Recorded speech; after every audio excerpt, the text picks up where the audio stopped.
nowadays, things are different than they were Yeah. 20, 30 years ago. The digital age. The digital age has introduced, the World Wide Web to a lot of people and has opened up the market internationally. I mean, it's to have a website with your work on it is not a difficult task to do. Right.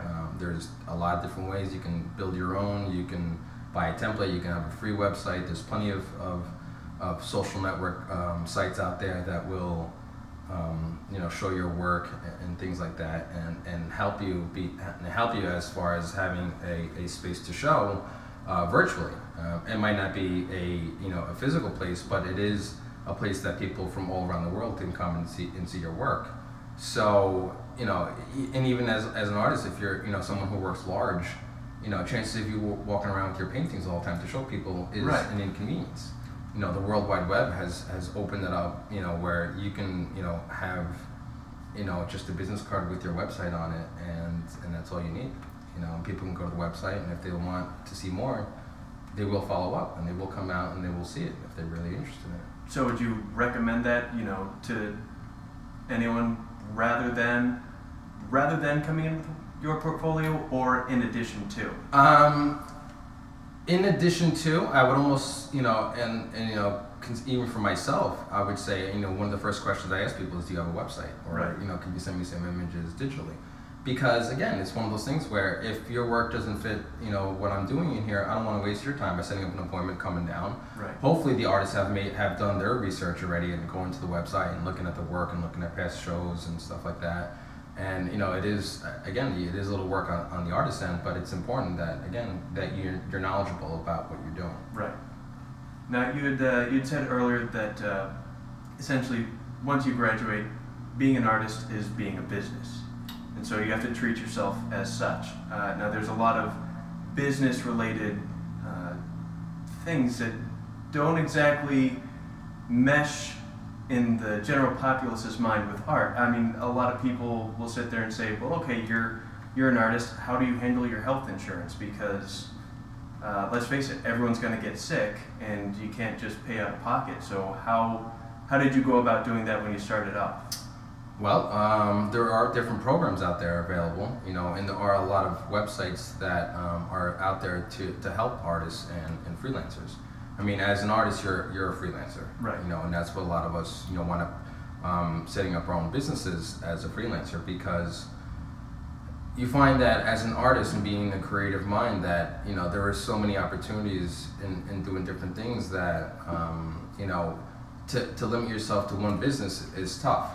For me, I can do graphic design, I can do web design, I can do photography, I can be an art director if need be. Right. I mean, there's a lot. I can be a curator. There's a lot of different things. But in the end, there is a legal system that we need to deal with. There are taxes. There are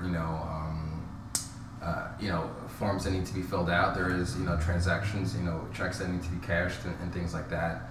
And it's important that you realize that you are making money, and that there is a system here, and that there needs to be a clear understanding of how your business works. Right. And I find one of the biggest problems is that when you take the course of being a fine arts major or an arts major, they don't really push the business side of you on you, and it's a very important side of it, because obviously, like any other business, people need to know that you're out there if they're going to want to see your work. Right.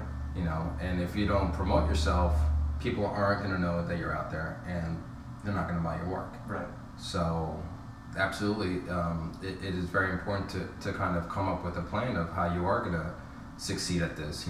Promotional wise, coming up with postcards and producing portfolios, and even putting a portfolio together.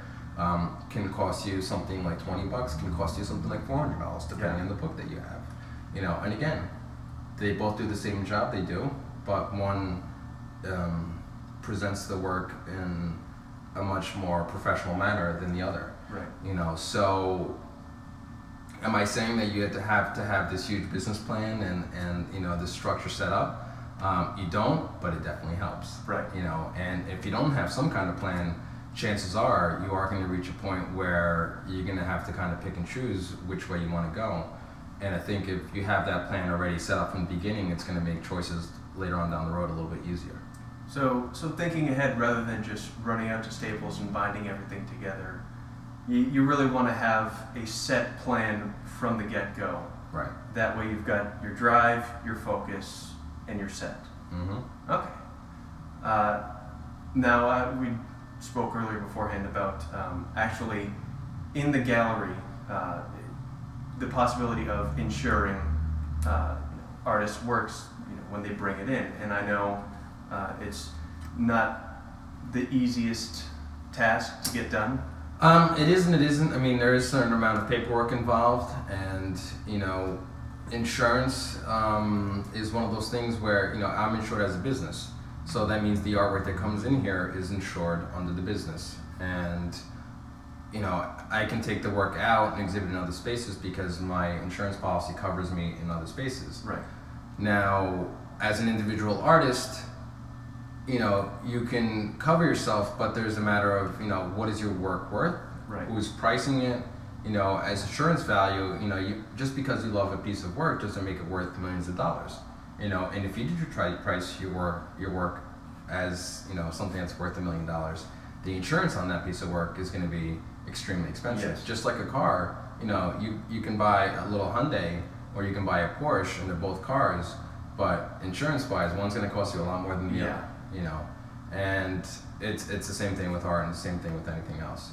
So looking at different policies and looking at what's going to cover you and looking at if it's a cost-effective thing to have in the beginning, you might not need it. If your work is not selling for thousands of dollars, if you're producing smaller pieces, insurance in the beginning may not be worth it. Right. Until it becomes more of a financial thing where if your work is,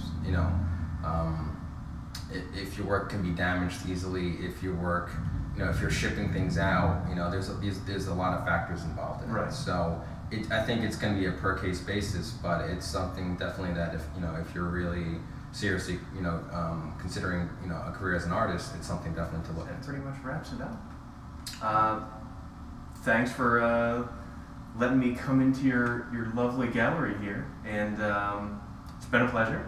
It's been my pleasure, Kevin. Thank you very much. And, this is Kevin Lee, signing off for BeYourArt.com.